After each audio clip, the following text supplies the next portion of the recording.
Merhaba sevgili izleyiciler, kanalıma hoş geldiniz.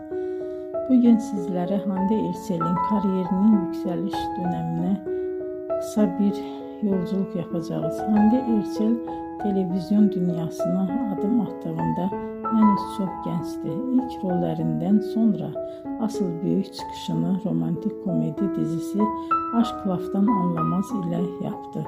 Bu dizide Hayat Uzun karakterini canlandırdı ve performansı büyük ilgi gördü.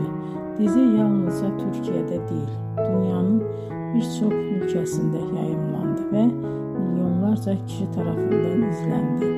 Böylece Hande Erçel uluslararası bir hayran kitlesine sahip oldu.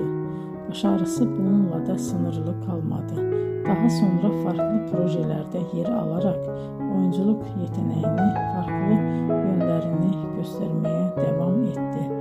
Bugün Hande Erçel Türkiye'nin en popüler oyuncularından biri olarak kabul ediliyor. Videoyu izlediğiniz için teşekkür ederim. Bir sonraki hikayede tekrar görüşmek üzere.